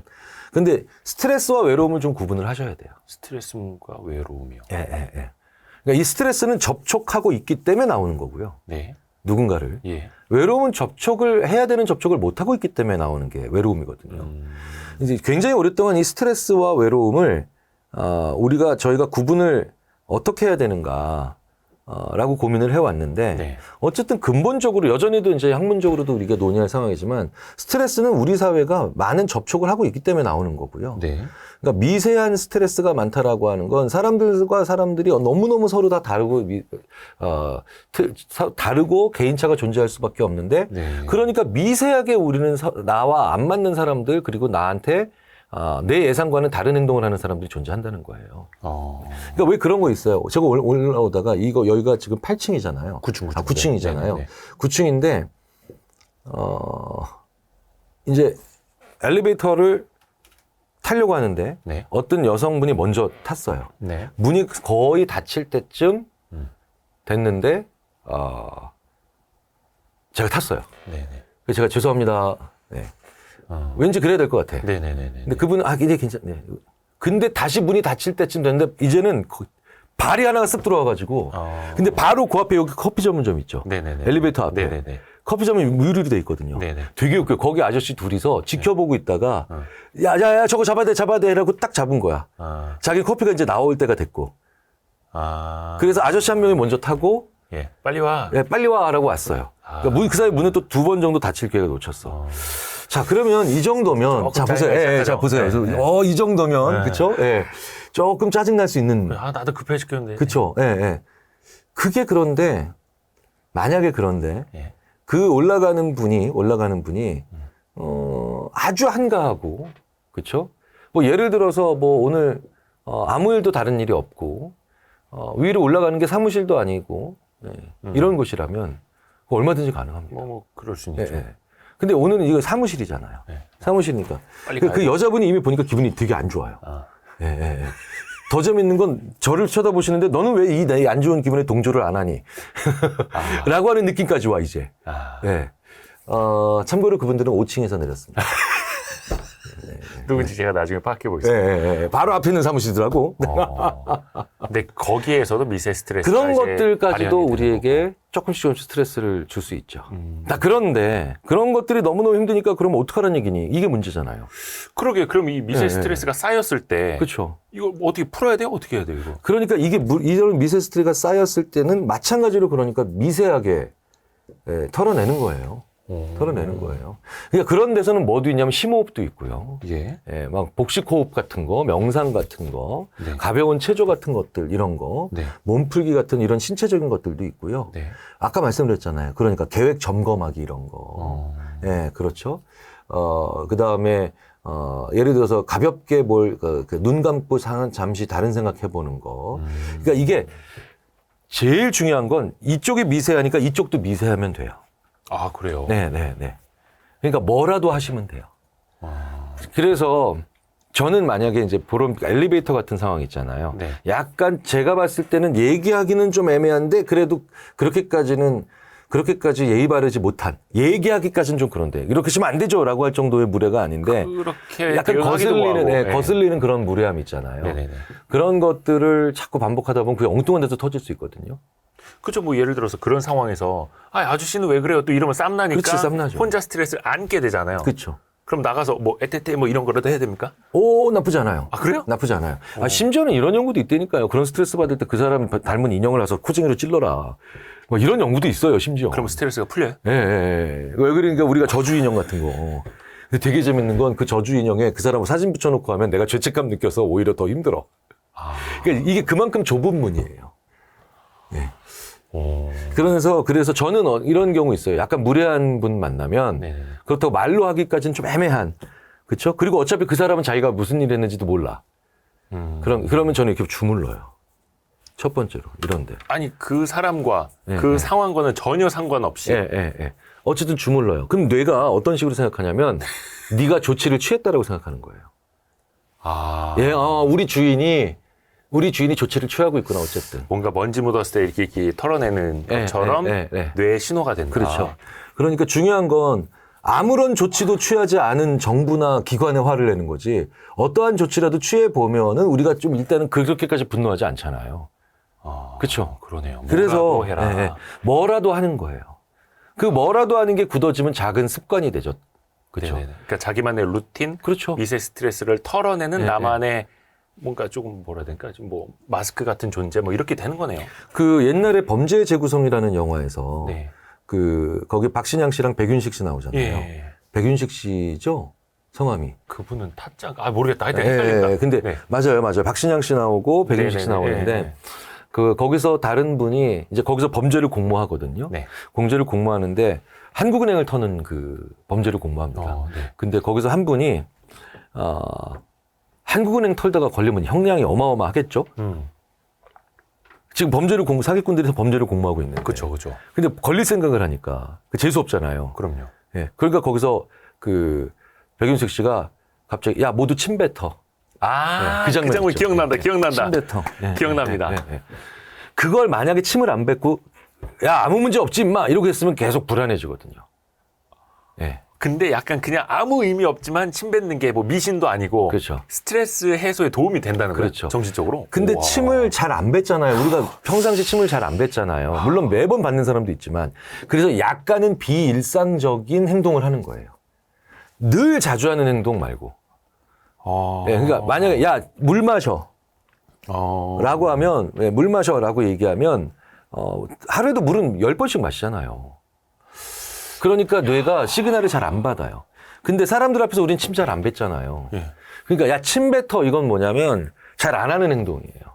그러니까 저희 어머니도 맨날 저 어디 상가집 갔다 오면 뒤돌아서 침 3번 뱉고 들어오라고. 그러니까 그게 바로 뭐냐면 뇌를 안정감을 이렇게 만들려고 하는 거죠. 네. 그러니까 저도 이게 무슨 의미가 있나 싶은데 아니요, 그 의미도 마음의 많은데. 안정감. 그래서 저 엄마 그래서 소금 뿌리고 오라고 막. 심지어는 그래서 왜냐하면 문산 갔다 오면 그분이 돌아가셨을 때 뭐 편안하게 천수를 다 누리시고 가시는 경우도 있지만 그렇지 않고 뭐 사고라든가 악상일 수도 있고요. 그리고 뭐 병으로 너무 아까운 나이에 돌아가실 수도 있잖아요. 그러면 그 얘기를 함으로써 우리 가족한테도 이런 일이 일어나면 어떡하나, 그렇죠? 나한테 이런 일이 일어나면 어떡하나 불안해지고 그럼 그 하루를 망치잖아요. 그렇죠? 뭐 잠이 잘 안 오게 된다거나. 근데 침 뱉어 3번 이러면 그건 끊어냈어. 선을 그어버리는 거예요. 선을. 그러니까 저는 이게 어떤 막 과학적으로 종교적으로 무슨 힘이 있나 이게 무슨 효과인데 그 개념이 아닌 거네요. 그렇죠. 뇌에 시그널 주는 거예요. 그냥 마음 편하게. 뇌에 시그널 주는 겁니다. 그래서 뿌려야겠네요. 그러니까 저는 그래서 이게 주무르는 걸 잘 안 하잖아요. 근데 이게 되게 좋아요. 자기 몸을 주무르는 게 굉장히 좋은 근데 이거 행동이죠. 보시고 혹시 이제 김경일 교수님 어디 강연 오시거나 회의 참석하시면 계속 이러고 계세요. 이제 그분들이 이제 김경희 교수님이 지금 우리 같이 있는 걸 스트레스 받아. 지금 빨리 가고 싶어 하는 것 같아. 아닙니다. 저 원래 그래도 조금씩 이렇게 주무릅니다. 네, 네. 그러니까 이거 혈액순환이 잘 안 되시는 걸로. 자, 네. 그러니까 여기서 좋은 방법이 있는 거예요. 네네네. 평상시에 습관 들이고 싶은데 잘 안 되는 거 있죠. 네네네. 좋은 거. 네네, 좋은 거. 그걸 나쁜 일이 일어났을 때마다 하는 거. 이렇게 약간 미세한 스트레스를 경험할 때마다 붙여버리면 진짜 괜찮은 거예요. 오히려 나한테 도움되는 일. 예. 그러니까 이게 제가 이제 혈관전공하는 교수님들이랑 이렇게 세미나하다가 이것만 해도 이렇게 몸이 좋은데 왜 아무도 안 하냐. 이 습관 가지고 있는 사람들이 없는 거야. 근데, 이거를 매일매일 내가 아무것도 없는 상태에서 하루에 항상 3번씩 여길 주물러야지? 안 돼요, 그게. 안 되죠. 안 돼요. 근데, 만약에 예를 들어서 불안당 같은 놈을 만날 때마다 이거 주물러야지? 그럼 불안당 1년에 몇 명이나 만나겠어요. 미세하니까 자주 일어나죠. 그쵸? 네네네. 이런 작은 미세한 일들을 겪을 때마다 하나씩 배치하니까 저는, 그러니까 왜 이런 거 있잖아요. 정말 살짝 건드리는 사람들. 툭 하고 뭐 이렇게 치고 지나갈 수 있는 사람들. 네네. 이런 사람들은 하루에도 몇 번씩 기분은 있을 수 안 있죠. 좋은데 뭘 하기도 그렇죠. 뭐하고. 그렇다고 뭐 내가 분노할 정도까지는 아니고, 뭐야, 뭐 이 정도 되는 사람은 하루에도 몇 번씩 만나잖아요. 살짝 기분 나쁘. 그렇죠. 예. 저는 그때마다 주무르는 거예요, 이렇게. 그러니까 좋은 습관이 여기 운전할 붙은 때 거예요. 누가 앞에 그쵸? 딱 끼어들었는데 막 예, 가서 예. 뭐 하기도 뭐하고 이럴 때 저는 운전할 때마다 약간 그 거칠게, 그거 하루에는 거의 하루에 한 번씩은 만나잖아요. 있죠. 이렇게 끼어들어 뭐 이런 사람들. 전 그때마다 복식호흡해요. 복식호흡이 몸에 좋다라는 얘기를 듣고 복식호흡 하는 거 굉장히 긍정적이잖아요. 여러 가지. 근데 복식호흡, 이제부터 하루에 2번씩 꼭 복식호흡을 해야지? 절대 안 됩니다.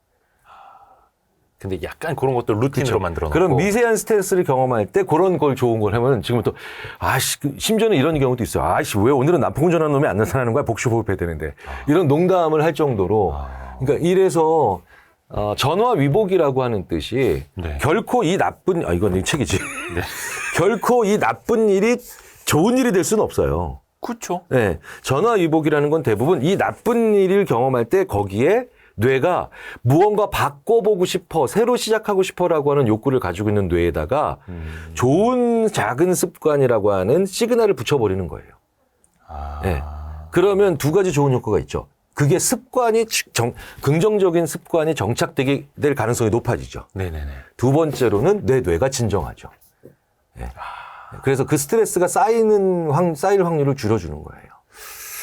이야, 신기하네요. 네, 그래서 미세 스트레스와 관련된 이런 책을 제가 읽으면서 항상 느끼는 게 좋은 습관을 만드는 거. 네, 여기 이 방법을 제시하고 있는 겁니다. 이런 책들 중에. 좋은 습관. 네, 좋은 습관. 그러니까 진짜 아까 말씀해 주셨던 큰 질병은 한 방에 뭔가 사고처럼 오는 게 아니라 작은 습관이 누적돼서 오듯이 그게 누적되지 않도록 그때그때 이 먼지를 털어내주는 그 좋은 습관이 필요하다. 그러니까 다리 꼬는 습관이 대부분의 혈관이나 아니면 그거 안 좋다 그러던데. 그런 장애들을 만들고, 그렇죠? 그 다음에 좀 평상시보다 짜게 먹는 습관 같은 경우들, 그렇죠? 이런 거. 네. 그래서 이런 작은 습관들은 내가 인식할 수 있는 정도의 미세한 스트레스를 경험할 때 그때마다 좋은 걸 붙이는 걸로 해결하는 게 제일 좋아요. 네네. 좋은 걸 붙여라. 네네. 야, 이거 진짜 많은 분들이 모르셨을 것 같은데.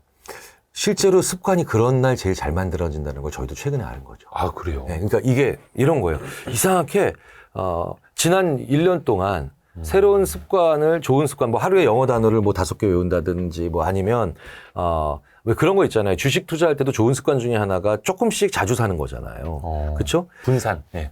이런 거, 뭐 이런 거.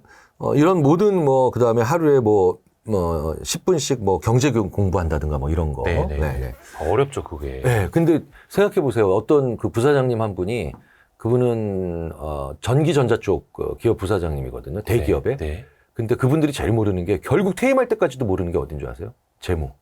재무. 네. 그죠. 디테일하게 신경 쓰기 어렵죠. 그러니까 근데 그래서 매번 회의 들어갈 때마다 재무를 제대로 공부를 안 해본 CEO들이 결국 그러니까 그 한쪽을 결국은 약간 모르는데도 약간 알아듣는 척하면서 들어가는 그리고 완벽히는 모르지만 그래도 어느 정도는 아는 것 같은 이런 모호한 상태에서 자기 커리어를 다 마감할 때까지 그거를 하는 분들도 계세요. 그렇죠. 그 제가 실제로 어떤 일이 있었냐면 몇 년 전에 모 대기업에서 네. 저한테 그 기업의 부회장님이 계열사의 부사장님들을 다 내가 일주일 동안 현업에서 빼줄게. 네네. 대단히 중요한 결정이신 거죠. 그래서 김경일 교수 당신이 네. 왜냐하면 우리가 B2C를 많이 해야 되는 기업이니까 소비자를 이해해야 돼. 그럼 인간을 이해해야 되잖아. 예. 근데 우리가 이제 대부분 엔지니어 출신들이 많으니까 인간에 대한 이해에 대한 일주일 동안에 아주 집중 훈련을 한번 해보는 거를 해. 네네네. 근데 제가 약간 사전 조사를 그 분들이랑 하다가 네. 우연하게 알게 됐어요. 이분들이 대부분 재무에 대해서 의외로 예, 잘 모르신다. 그래서 제가 재미있는 그렇다고 대학의 재무전공 교수님은 너무 재미없을 수 있으니까 주무시죠 이렇게 예, 하다가. 노량진 쪽에서 재무를 그렇게 잘 가르치는 예, 재밌게 딱 예, 갑자기 여기서 노량진이 나오네. 예, 잘 가르치는 일타 강사가 한 분이 계시대요. 거의 개그맨이래요. 그래서 그분을 모셔왔었어요. 예. 근데 되게 재밌는 건 거기에 있는 모든 부사장님들이 저한테 지금까지도 그분들 중에 이제 사장으로 올라가시고 부회장 되신 분들 계신데 저한테 내가 그때 지금 들었던 3시간의 재무 강의가 예, 김경일 교수 내가 지금까지 우리 기업에 들어와서 들은 강의 중에 제일 도움됐다고. 아니 제 강의도 있었는데 꼭 그렇게 얘기를 하세요. 네 강의와 그 강의가 제일 재밌었다고 얘기를 해주셔야 되는데 섭섭하게. 그분 혹시 이러고 계셨던 거 아닙니까, 선생님? 이거 언제 끝나나 계속 이러면서. 근데 이게 좋은 습관은 오히려 안 좋은 순간에 만들 수 있다라는 거잖아요. 이것도 어떻게 보면 이 교훈이. 제가 지금 그래서 그 얘기를 해야 돼요. 그 재무 있잖아요. 네. 그때부터 그래서 제가 재무 공부를 꼭 하라고 말씀을 드렸거든요. 지금 서론이 너무 길었던 거예요. 죄송해요. 빌드업. 네. 재무 공부를 그런데 그 기수 이후에 모든 분들이 그래도 재무 공부를 못 하시더라고요. 그러니까 하루에 꾸준히 3페이지나 5페이지 정도만 돼도 재무 공부를 할 수 있는데. 그렇죠. 그리고 재무를 갖다가 이렇게 다다다다 끊어서 50개에서 60개 정도의 피스로 만든 그런 강의들도 꽤 많아요. 네. 안 봐요. 네, 안 봐요. 네. 그렇죠. 그게 안 붙죠. 네, 그래서 습관에. 이럴 때 그런데 되게 재밌는 건 그거를 해내신 분들이 있어요. 네, 그 습관을 결국 만드신 분들이 계세요. 네. 근데 간부 사원까지 저희가 확대해가지고 이걸 해낸 분들이 언제 그걸 처음 시작하셨나 봤더니 다 네. 굉장히 날씨가 안 좋은 날, 그 다음에 뭔가 분위기 안 좋았던 날, 기분 별로였던 날, 여기서부터 시작하는 분들이에요. 그러니까 날씨가 좋은 날 만들어지는 습관은 없다라는 게 저희들이 얘기하는. 왜냐하면 뇌가 이전처럼 살고 싶은 뇌예요. 날씨가 좋은 날, 기분이 행복한 날. 그죠. 근데 날씨가 안 좋은 날. 그러면 뭐 아니면 상사한테 뭐 이제 질책 받은 날, 그 깨진 날, 뭐 아니면 우리 애가 막 수학 점수를 막 20점 받은 날, 이런 날 있잖아요. 이런 날은 바꿔야 되는 날이죠. 바꾸고 싶은 뇌죠. 이전처럼 같이 살고 싶은 뇌가 아니라 바꾸고 싶은 뇌예요. 그래서 새로운 걸 하기 딱 좋은 날이에요. 오히려 그날에 이제 기분이 너무 이제 다운돼 있어서 나 아무것도 하기 싫어 막 이런 게 아니라. 그렇죠. 그런데 아무것도 하기 싫어해서 그 아무것도가 바로 뭐냐? 큰 거를 하기 싫다는 거예요. 작은 거는 할 수 있어요. 작은 일부터. 오호. 그래서 작지만 좋은 습관을 시작할 게 되게 좋아요. 그러면 또 바꿔서 얘기하자면 평상시에 내가 좀 했으면 좋겠는데 셋업이 잘 안 되고 잘 안 만들어지는 습관이 그런 거 있죠. 네네네. 그런 걸 떠올리는 건 어디가 제일 좋아? 그건 여전히 KTX가 제일 좋아요. 그건 집중해서 생각하는 게 아니거든. 약간 생각이 떠야 오히려 생각이 잘 나. 그런 건. 이렇게 두리번거리면서 맞아 그런 습관도 있어 만들고 싶었는데 재무 공부 하루에 5피스씩 꼭 하면 건 좋을 텐데 이런 거는 기분이 아주 좋거나 아주 뭐 행복하거나 이런 날이 아니라 어떤 습관을 만들까는 약간 떠 있는 시간들 완전히 혼잡하지도 않고 독서실 같은 것도 아닌. 네. 그러니까 나에게 어떤 일을 하는데 어떤 습관을 들이는데 좋은 시간과 장소를 또 스스로가 파악을 해야겠네요. 그렇죠. 뭐 예를 들어서 아이디어를 떠올리기 위해서는 조용히 산책하는 거. 그럼요. 그러니까 저도 그렇게 해봤는데 자전거 타면서 아이디어 떠올려봐야지 안 되더라고요. 근데 조용히 산책하면서는 아이디어가 막 떠오르고 특히 샤워할 때 막 떠오르는데 자전거를 탄다는 건 어마어마한 손해부터 전두엽까지 다 써야 되는 행동이에요. 밸런스를 맞춰야 되는데. 그래서 오히려 네. 생각이 안 떠오르더라고요. 네, 네. 자전거를 탄다는 건 생각을 버리기 위해서 하는 행동입니다. 네, 자전거는. 이런 거 알아야 됩니다, 진짜. 이거 저같이 있어. 좀 머리가 복잡하니까 자전거 타면서 다음 주 걸 좀 구상을 해야지인데 안 네, 되는 거예요. 네, 자전거 타는 건 그러면 이제 그 구상하다가 이제 바로 이제 도랑으로 처박히고 이렇게 되죠. 오히려 집중하게 되니까. 그러면 집중해야 이제 되니까. 그럼 거대 스트레스가 됩니다. 거대 스트레스가 되고. 야, 이거를 진짜 알아야겠네요. 시간과 장소, 때와 장소에 따라서 네, 네. 나에게 어떤 일이 필요하고 무엇을 할 수 있는 곳과 시간인가. 네, 네. 심지어는 그래서 정말 집중할 수 없는 순간들이 있죠. 네. 그럴 때 오히려 내가 버리고 싶은 행동을 거기다 집어넣으셔도 돼요. 제가 무슨 얘기냐면 제가 가끔씩 예. 저도 이제 왜 이 스마트폰 갖고 게임을 하잖아요. 게임 하세요? 네, 게임 하는데 근데 꽤 괜찮은 또 좀 머리 쓰는 게임 같은 건 그나마 난데 어허. 진짜 쓰잘데기 없는 쓰잘데없다고 표현하면 또 그거 즐기시는 분들한테 너무 죄스러운데 네. 아무튼 이제 본인 맞고 기준으로. 맞고 네네. 맞고 진짜 시간 버리는 거죠. 예. 근데 가끔 맞고들 그러니까 그냥 뭐 시간 때우기식으로 할 때 그냥 재밌게 그냥 하고 아싸 오광 막 이러면서 재밌게 끝날 수도 있지만 네. 문제는 이 맞고를 치게 되잖아요. 예. 중요한 건 일을 할 때 다른 집중해야 될 때도 쳐들어온다는 거죠. 그러니까 게임하다가 우리가 이런 아주 가벼운 게임 막 옛날에 애니판 같은 거 예. 직장에 와서도 하고 막 그러니까 이러면 얼마나 짜증나요. 하트 모아야 되니까. 그렇죠. 예. 예. 그런데 되게 재밌는 건 아주 혼잡한 번잡한 시간대에서 왜 주로 이걸 해버리세요. 그러면 조용할 때 잘 못하게 돼요. 예. 그래요? 예, 그러니까 이게 뭐냐면 의외로 아주 번잡한 시간 화장실에서만 보는 섹션들이 있어요. 사람들이 스마트폰으로. 네. 근데 그 섹션을 안방에서 잘 안 보고 사무실에도 잘 안 봐.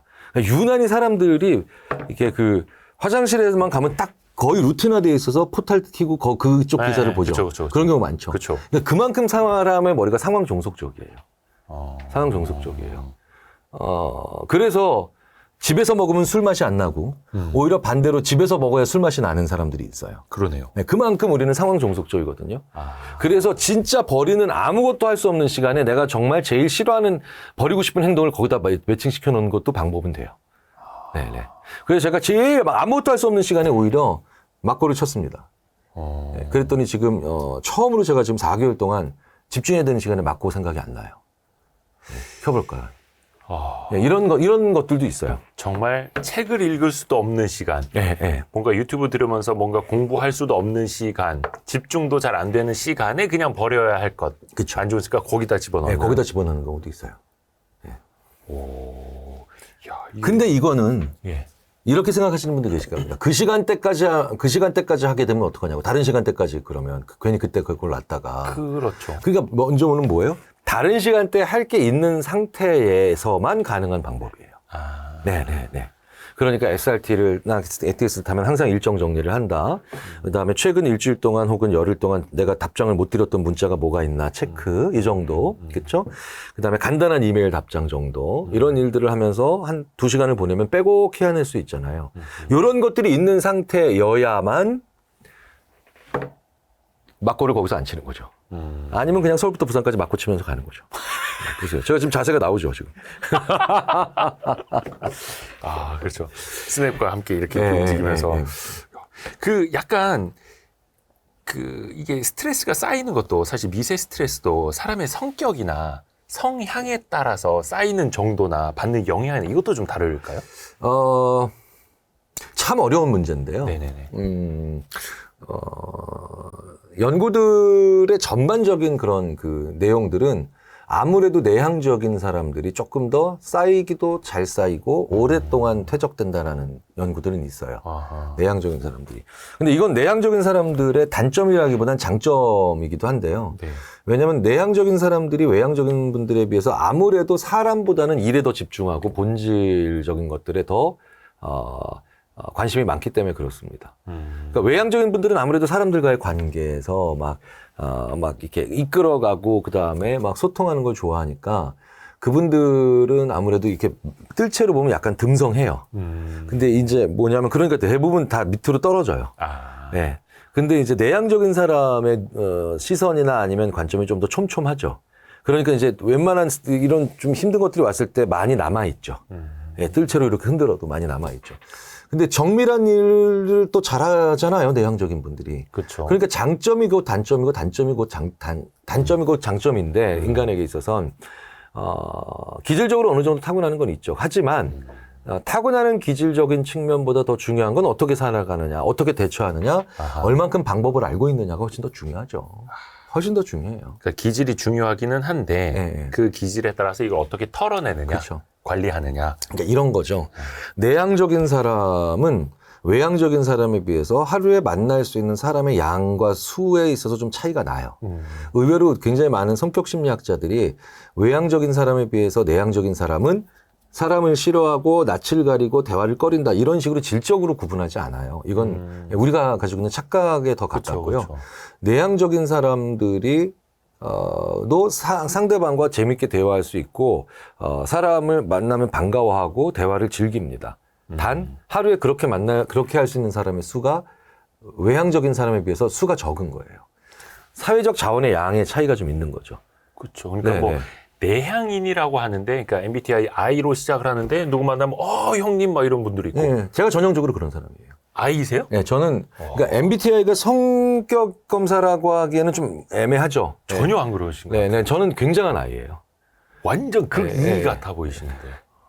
그러니까 그 반전. 아니, 가끔 심리학자들도 저한테 제가 이제 왜 그 빅5 아니면 헥사코 이런 이제 정밀한 성격 검사들을 통해도 제가 상당히 내향적인 걸로 나오거든요. 와. 네. 그럼 이제 동료 심리학자분들도 야, 네네네. 우리가 지금까지 만든 성격 검사가 다 허당이었구나. 김경일 교수가 E가 아니고 I구나.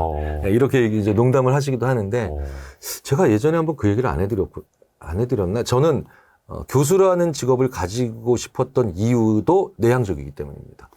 첫날 저는 3월 2일 날, 1989년 3월 2일 날, 예. 첫날 저는 난 이 직업을 가질 거야. 근데 저희 때 이미 굉장히 많은 대학생들의 그 꿈은 그러니까 미래의 그 삼고 가지고 싶은 직업은 그때 막 오피스 드라마 이런 거 많이 나오고 그래서 막 네네. 기업 임원, 막 실장, 뭐 PD, 네네네. 막 이런 쪽 되게 막 그 떠오르는 아주 매력적인 직업들로. 옛날에 드라마 주인공들은 다 실장이었어요. 그렇죠. 예. 그리고 아니면 PD, 뭐 기자, 막 이런 거. 이쪽을 되게 좋아하고 사실은 교수는 약간 올드한 직업. 네. 약간 좀 이렇게 옛날 방식의 직업. 그리고 학교 선생님이니까. 네네. 근데 저는 친구들이랑 3월 2일 날 이제 대학교 1학년이니까 술 많이 먹잖아요. 네. 그래서 난 직업 결정했다 오늘. 무슨 말이야? 그래가지고 제가 나는 무조건 교수할 거야.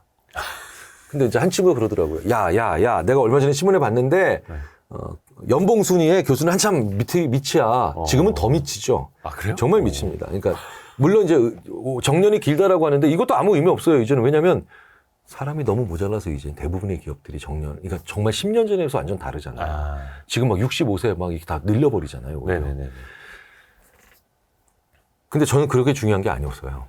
제가 그날 뭘 봤냐면 교수님이 저희한테 강의 끝나고 자기 연구실로 들어가는 걸 본 거예요. 자기 방에 있고, 자기 그 직업을 가진 첫날부터 방 주는 건 교수밖에 없어요. 아, 그러네요. 예. 아무리 기업의 임원이 떵떵거리고 고액 연봉을 받고 엄청난 자기 오피스가 있다고 해도 그거는 20년 넘게 일을 하고 난 다음에 받는 거예요. 그죠? 예. 근데 저는 첫날부터 자기 방 주는 걸 처음 본 거예요. 그만큼 제가 내향적이에요. 되게 이유가 독특하셨네요. 저는 제일 중요했어요. 그러니까 심리학 연구자로서의 꿈은 별도로 있지만 직업으로서는 무조건 교수예요. 나 혼자 있을 수 있는. 그러니까 연봉이 깎이는 건 괜찮아. 좋아, 버틸 수 있어. 하지만 못 버텨요. 못 버티는데 어쨌든 오늘부터 만약에 제가 있는 대학에서 오늘부터 교수님들은 전부 다 연구실을 다 빼고 공동으로 다 한 방에서 생활하시고 그다음에 뭐 부스만 놓고 이렇게 우리 직장 가면 다 그렇게 하시잖아요. 네네네. 그렇게 전 그날부로 그만둘 겁니다. 못 견뎌요, 저는. 그러니까 그만큼 하루에 만날 수 있는 사람의 수가 저는 많지는 않은 거예요. 완전 의외시네요. 근데 그렇지만 그러니까 저는 제 방에서 잘 쉬고 동굴에서 잘 숨어 있어야 또 풀리고 에너지가 잘 쌓이고. 만들어져서 다시 또 이렇게 활발하게 얘기를 하는 거죠. 그리고 거기에다가 뭐가 얹어집니까? 사회적으로 이제 후천적인 기술이 좀 더 가는 거죠. 예. 그러니까 여기서의 기술은 나쁜 의미가 아니라 좀 좋은 의미의 그런 사회적인 그런 테크닉이 들어가게 되는 거죠. 그런 사람들 되게 많아요. 제가 봤을 때는 이대호 편집장님도 외향적인 분이 아니거든요. 아, 그래요? 예, 예. 외향적인 분이 아니에요. 내향적인 분에 더 가까워요. 오? 내향적인 사람에. 오, 예. 근데 그런 사회적 기준. 오늘부터 이것만 하면 이제 난리가 나겠구나. 네. 근데 약간 저는 이이기는 한데 이로 나와요? 아이일 때도 네. 좀 있더라고요. 그러니까 저도 이제 모르게. 성격 검사를 해보자. MBTI는 예. 성격 검사라기보단 지난 3년 동안 당신은 어떤 세상에서 살았습니까예요. 그러니까 뭐냐면 신입사원들이 그래서 이 아이가 많이 나와요. 왜냐면 나는 남의 말을 경청하는 편이다. 왜냐면 지가 경청 안 하면 어떡할 거예요. 그죠. 또 들어간 지도 얼마 안 됐고. 그러니까 임원분들은 2로 많이 나와요. 왜냐면 나는 주도적으로 얘기한다. 이런 문항의 예스를 해야 돼요. 그러니까 나를 둘러싸고 있는 지난 3년간의 세상이 어떤 세상이었느냐를 오히려 보여주는 거예요. 나한테 무엇을 요구하는 세상이었는지. 그러니까 내가 어떤 역할을 해야만 하는지. 그렇죠. 네. 그러니까 자의라기보다는 타의에 의해서 만들어지는 네, 이와 네, 아이일 네. 수도 있는 거고. 그러니까 MBTI는 그래서 자꾸 변하는 거고요. 제가 근데 어떻게 아이로 보이세요? 저요? 제가.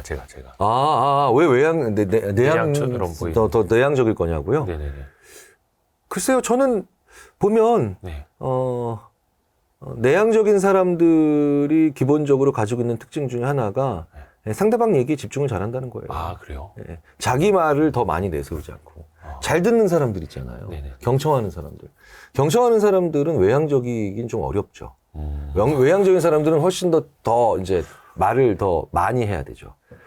그것보다는. 사실 저도 이제 말하고 싶어 근질근질 거리는데 참고 있는 겁니다. 그러니까 그것도, 그러면 이제 오히려 외향적인 사람이 내향적인 사람의 기술을 가지고 연마하고 계신가? 또 경청을 해서 좋은 콘텐츠를 또 만들어야 되기 때문에. 근데, 김미영 선생님 같은 경우는 진짜, 김 교수 나도 상담 공부해볼까? 했다 그랬는데, 김미영 선생님한테 제가, 네. 김미영 대표님한테 상담 첫 장에 뭐라고 나와 있냐면요. 네. 상담은 끊임없이 내 입을 닫고 남의 말을, 상대방의 말을 경청하는 거다. 그랬더니, 김미영 대표님이 내가 할 수 있는 일이 아니구나. 이러면서 또, 김미경 대표는 원체도 달변이시니까. 그렇죠. 그러니까 이게 얘기해주고 남에게 통찰주고 이런 걸 좋아하는 건데 상담은 오히려 의외로 그 사람으로 하여금 끊임없이 그 사람만이 말을 하게 만드는 게 상담이기 때문에 좋은 상담가는 상당 부분 타고나죠. 이것도 어찌됐든 간에 성향에 따라서 미세 스트레스 관리도 달라질 수밖에 그래서 없는 결국은 거고. 내 성향, 내 성격에 걸맞는 그 스트레스를 관리하는 법을 알고 있느냐 모르고 있느냐가 더 중요한 거예요. 내 성향, 내 성격에 그렇죠. 맞게 해야 되고 이걸 아느냐 모르느냐. 나는 김경일 너는 좀 내향적이니까 사람의 하루에 만날 수 있는 사람의 숫자가 혹은 횟수가 조금 더 적으니까 그거를 넘어서는 순간에 어떤 신호가 올 거야.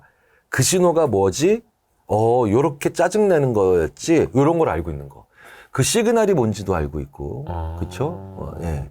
이거 신호 온다. 예, 신호 온다. 예, 그런 짜증 있잖아요. 네네네. 그러니까 저 같은 경우는 그런 짜증이, 가족한테 대한 가벼운 짜증으로부터 시그널이 와요. 보통 이제 사실 짜증이 엄마한테 많이 내고. 그러니까요. 가족, 가까운 사람한테 많이 예, 내게 되죠. 가까운 사람이 있고 더 편하니까. 예. 그러니까 그런 게 대부분, 이건 잘 알아두셔야 되는 게, 가까운 사람한테 짜증이 늘었다라는 건 지금 스트레스 관리에 지금 적신호가 왔다는 거예요. 예전에 여기 보니까 추천사에도 나오시네. 이제 제가 정말 존경하는 김정은 선배님. 네. 김정은 박사님이 내가 학생들한테 짜증을 내고 있더라. 내가 그 명지대 교수로 계실 때. 내가 학생들한테 짜증을 이거는 굉장한 위험 신호다. 위험 신호다. 그래서 한참을 생각해 보셨대요. 근데 이 김정은 교수님은 대학 교수가 맞지 않았던 거라고 자기는 결론 내린 거예요. 그래요? 그러니까 이 생각을 정말 끊임없이 하셨어요. 그래서 그만큼 이 시그널이 얼마나 근데 실제로 우리나라에 자기 학생들한테 짜증내면서 계속해서 꾸역꾸역 65세 정년까지는 채워야지라고 하는 그러면서 자기 인생을 20년, 30년 동안 불행하게 사는 교수들이 얼마나 많겠어요. 많으시겠죠, 진짜. 네. 근데 그것보다 훨씬 나은 결정을 하신 거죠. 오케이, 그만둬. 내일을 하자. 예. 그러니까 이런 경우는 보면 이렇게 정리될 수 있죠. 미세 스트레스의 시그널을 알고 있는 거예요. 예. 그런데 그걸 곰곰이 심지어는 집중해서 그 문제를 직면까지 한 거예요. 예. 그래서 그 직면했는데 그래서 꽤 큰 결정도 남들이 봤을 때는 의외의 결정도 내릴 수 있는 거죠. 근데 이렇게 하지 않고 시그널도 모르고 고민도 안 하고 직면도 안 하잖아요. 그러면 의외의 현명한 결정이 아니라 예, 엉뚱한 바보 같은 큰 결정이 나오죠. 예. 우선은 나 스스로에 대해서 파악이 되어야 하는 거고 네, 네. 나도 모르게 내 가까운 사람들한테 짜증을 내고 있다면 우선 그것부터 파악을 하고 원인을 또 찾아야 하는 거고. 야, 근데 이게 다들 아마 모르실 거예요. 내가 내 주변 사람들한테 짜증을 내고 있다라는 사실조차 파악이 안 될 거고요. 이것 때문에 괜히 이제 불화로 이어지기도 하고 또 싸우기도 하고 결국 원인을 찾아서 제거를 해야 되는데 그걸 또 할 수 있는 분들이 많지는 않을 것 같거든요. 제 생각에. 그래서 권위적인 사람, 예. 그다음에 자기를 도덕적으로 우월하다고 생각하는 사람, 네네. 굉장히 남을 가르치려고 하는 사람들이 가장 취약하죠, 심리학에서. 왜? 방금 전에 그렇게 짜증내도 깨닫지 못한 옆에서 시그널을 못 주는 거죠. 시그널을 못 주잖아요. 너 이상하다고 지금. 직원을 못 해주는. 예. 근데 수평적으로 소통하고, 그 다음에, 아우, 나도 도덕적으로 보면 흠결이 좀 있지. 예. 그쵸? 이런 것들을 좀 평상시에 또 인정하는 사람, 자기의 잘못을 인정하는 사람. 네네네. 이런 사람들은 옆에서, 요즘 조금 짜증이 늘었어? 이 편집장? 혹은, 교수님도 요즘 짜증이 요즘 늦었어요? 이렇게 얘기할 수 있는 가능성이 크잖아요. 그럼 알려주기라도 하는데. 예. 그러니까 제일 무서운 게 바로 그래서, 권위적이며, 교훈을 주려고 하는 자기는 도덕적으로 완벽하다고 생각하는 사람. 제일 위험하죠. 그 로베스피에르 같은 사람. 프랑스 정치에서 가장 우리나라 지금까지 정치에서 가장 비극을 만들어낸 로베스피에르 같은 사람. 의외로 근데 겉에서 보면 되게 이상한 사람들인데도 자기는 그렇게 생각하는 사람도 많죠. 히틀러. 자기를 도덕적으로 완벽하다고 생각하는 사람들. 예. 그러니까 충고를 들을 수도 없고. 그러니까 그런 사람들은 미세 스트레스가 무너져서 한 방에 가는 거예요. 그러니까 자기도 모르게 쌓이다가 그 시그널들도 한 방에 가버리는. 시그널들도 옆에서도 모르고 자기도 모르는 채 계속 넘어가니까 한 방에 들어가는 거죠. 그러네요. 그러니까 그 한 방에 간다라는 게 뭐 아주 극단적인 선택일 수도 있고 황당한 돌연사일 수도 있고. 지금 이 책의 부제가 지금 눈에 들어왔어요. 네. 당신의 일상을 갉아먹는 침묵의 그렇죠. 파괴자. 침묵의 파괴자. 무섭네요, 이거. 무서운 얘기였네. 네. 그러니까 소리 소문 없는 킬러예요. 한 방에 간다. 한 방에 갑니다, 잘못하면. 그러니까 어느 순간 그래서 몸이 다 망가져 있다는 걸 느끼게 되는 사람 친구도 있고. 그래서 아니면 또 반대로 그렇게 행동을 했기 때문에 또 엉뚱한 뭐 수하에게 당할 수도 있고 자기 부하에게 당할 수도 있고 믿었던 사람한테 당할 수도 있고. 그래서 제일 중요한 건 이렇게 그 집중력이 떨어지고 그 다음에 쉽게 피곤해지고 그 다음에 가볍지만은 않은 이런 자꾸 짜증이 반복되고 있으면 분명히 내 안에서 굉장히 안 좋은 빨간불 직전에 시그널이 일어나고 있다는 걸 생각을 해보셔야 돼요. 많이 쌓인 거예요. 그래서 평상시에 조금 직언이 가능한 스타일의, 그러니까 직언을 들을 수 있는 사람, 다른 사람들이 나에게 조금 나한테 기분 나쁜 얘기나 좀 불편하더라도 어쨌든 바른 말, 직언 이런 걸 할 수 있는 사람이 되어야 되는 것도 되게 중요하죠. 그게 되게 안전한 사람인 거예요. 그러니까 나 스스로도 누군가에게 그런 사람이 되어야 하는 거고 나도 그런 이야기를 들어야 하는 거고요. 그게 왜 그러냐면 엄청나게 나를 안전하게 만듭니다. 그러니까 어떤 일이 있었냐면 실제로 예전에 이런 일도 있었어요. 어떤 공장에서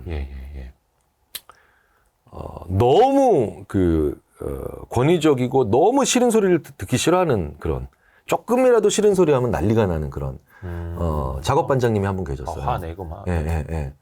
근데 그분이 어떻게 돌아가셨냐면 아주 어이없는 그 추락사 하셨어요. 그 공장에서. 근데 왜 그러냐면 이쪽에 난간 작업을 했는데 그 전날 강풍에서 펜스가 날아갔거든요. 그리고 그 밑에가 미끄러운데 가지 말라고 표지를 다 이제 표시를 해놨는데 다른 분이 그 근처에 가면 김씨 글로 가면 안 돼. 박 과장 그쪽으로 가면 안 돼. 다 이렇게 얘기를 하는데 그 부장님은 그쪽으로 가는데도 모든 분들이 보면서도 얘기를 못 하는 거야. 부장님 그러지 마세요. 안 됩니다. 이 얘기를 못 하는 거예요. 그러니까 혼자 가다가 훅 하고 미끄러져서 떨어져서 돌아가신 거예요. 얼마나 황당해요. 그러니까 아주 사소한 얘기도 못 해주는 거예요. 그 사람한테. 되게 안타까운 거죠. 그렇죠? 야, 그러니까 그런 소리 자체를 싫어하는 사람은 결국은 본인한테 제일 위험하죠. 진짜 위험하죠. 자기한테 돌아오는 네. 거네요. 그러니까 이런 미세 스트레스가 계속해서 누적되는지 않도록 하게 만들기 위해서는 평상시에 만들어질 일이, 그런 걸 쌓을 일이 없어야 된다? 아니, 우리나라 사회 같은 경우는 불가능합니다. 이거는 외국 저자가 지은 책임에도 불구하고 한국 사회에 더 잘 들어맞을 수밖에 없죠. 왜겠어요? 한국은 스트레스 안 받으려고 하는 건 방법이 없어요. 한국인의 뇌 구조 자체가 제가 이런 얘기 많이 드리거든요. 한국인의 뇌 구조 자체가 스트레스를 잘 받을 수밖에 없다. 그 증거가 뭔지 아세요? 근면성실해요. 근면성실한 사람이 스트레스를 안 받는다는 게 말이 됩니까? 그죠? 낙천적인 사람은 그렇기 때문에 스트레스를 덜 받죠.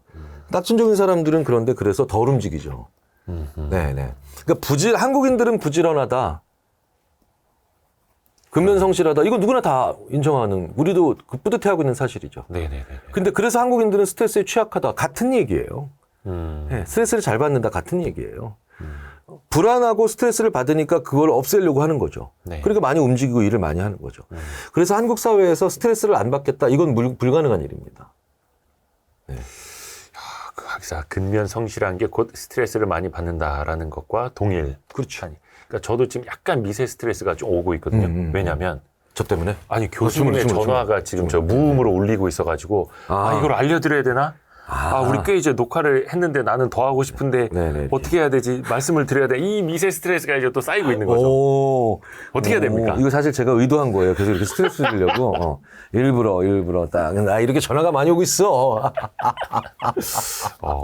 계속 하시죠. 근데 우리나라 사람들은 일단은 스트레스에 취약할 수밖에 없는 거고. 보세요. 외향적인 사람들은 이런 거 신경 안 쓴다니까. 아, 그래요? 이게 얼마나 섬세해. 아이고, 편집장님 먹고 살려고 그러니까. 하다 보니까 이제. 예.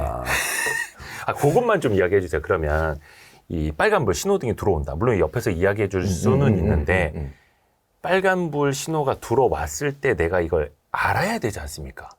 이게 대부분 사람들이 이제 모르고 이 미세먼지가 차오르듯이 이게 솔직히 미세먼지는 목이라도 칼칼하기라도 하죠. 근데 미세 스트레스는 이게 암덩어리가 될 때까지 모를 수도 있고 분명 아까도 이제 내가 주변에 짜증을 낸다라는 이제 신호가 될 수도 있다라고 했는데 본인은 또 모를 수도 있겠고요. 이거 어떻게 알아챌 수 있는 방법이 있을까요? 사실은 네. 알려고만 하면 다 알 수 있죠. 이거 너무 단정적으로 말씀드리는 것 같긴 하지만 네. 알려고 하지 않아서 미세 스트레스가 있는 거예요. 그럼 알려고 하면 되죠. 그럼 알려고 하는 행동이 뭔지 아십니까? 어떻게요? 대부분 자기가 자기 상태에 대해서 출력하게 하는 거예요. 출력. 네. 그러니까 우리가 검사를 할 때도 뭔가 몸에 있는 것들을 바깥으로 출력시키잖아요. 그죠. 검사했으면 그렇죠? 출력해야죠. 네, 그렇죠. 그 대부분 뭐 일기 같은 거. 네. 그렇죠. 이런 것들이 굉장히 중요한 자기 스트레스의 단서들이에요. 짧은 메모들. 네. 이런 거. 네. 어떤 분은 저한테 이런 얘기를 하시더라고요. 필체만 봐도 자기 심리 상태가 보이더라고요. 네. 쭉 보니까 이제. 네. 종이가 꽉 눌려서 있고. 네, 이렇게. 그러니까 뭔가를 남겨야 돼요. 사실 저희들끼리 이런 얘기 많이 하거든요. 이순신 장군께서 난중일기 안 쓰셨으면 아마 못 버티시고 번아웃으로 돌아가셨을 거라고. 임진년 다음에 무술년까지 못 가셨을 거라고. 7년 동안 못 버티시고 바로 아마 심정지가 오시던 아니면 뭐든 하여튼 좀 혈관 파열이 되시던.